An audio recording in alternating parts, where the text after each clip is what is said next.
Strictly Come Dancing star Ellie Simmonds has been impressing judges with her powerful dances alongside partner Nikita Kuzmin. But if it wasn't for her boyfriend Matt Dean, who has been supporting her from the sidelines, Ellie might never have been in the running for the Glitterball trophy. The 27-year-old was in two minds about signing up to the competition until Matt, a Paralympic swimming champion, gave her the push she needed. He simply told her to go for it because she'd never know unless she tried.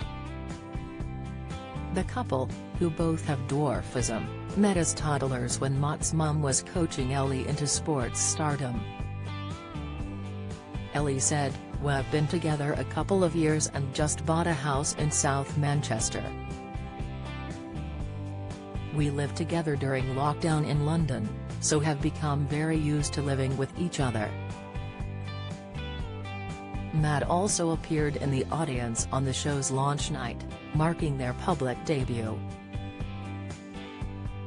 They got together in their 20s and bought their first house during the pandemic.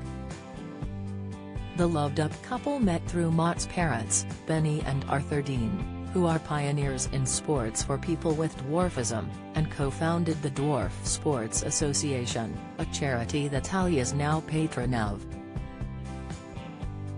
It was Matt's parents who first introduced Ellie to swimming when she was just 2 years old, and gave the Paralympic superstar the tools and confidence to achieve her dreams. "Penny is very confident, passionate and proud about who she is, and that radiates," Ellie told The Sun of her mentor. Now retired from competitive swimming, Ellie is looking to what comes next, and for her, that could be a family of her own. "I would like to have children in the future," Ellie continued. As to whether the child would have dwarfism or be of average height, to the sports star it matters not a jot. "What I do know is that I would love that child whatever, just as my parents loved me," she added. Born with achondroplasia, a form of dwarfism that results in an average-size head and torso with short limbs, Ellie never wanted to change her 4 feet height and credits the positive outlook her average-height parents instilled in her. From the age of 2 she was immersed in the dwarfism community, which made her feel included rather than different. It was through those connections that she met Benny and Arthur Dean, the founders of the Dwarf Sports Association. They introduced her to swimming when she was just a toddler, and by the time she was 8, the sports star was competing against average-height children.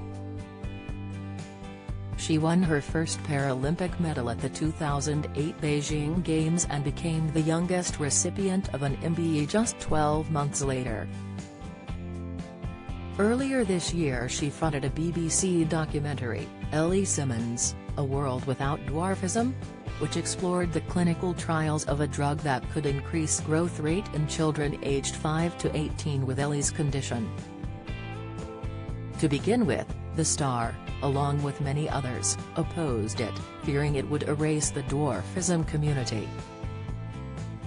And while making the documentary change her perception, she admitted she doesn't know if she'd choose it for her own child. "I would probably say no, and the same goes for whether I would have chosen it for myself," she told The Sun.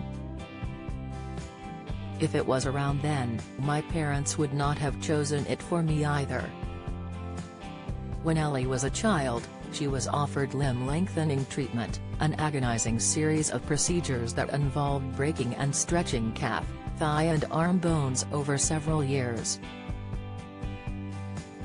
Those undergoing the process usually have a metal frame attached to the limb once the bone has been broken, which can be altered to stretch the bone by 1 millimeter a day. For Ellie, the option held no appeal. "I remember as a kid, around the age of 7, I had to go to the hospital for checkups and measurements every year," she continued. At the time, they suggested limb lengthening, a procedure which many with dwarfism have. We discussed it and in the end we realized I was happy as I am. I can swim, I can run. Why would I want to change? Who do you think will face the dance-off this week? Have your say in the comments section below.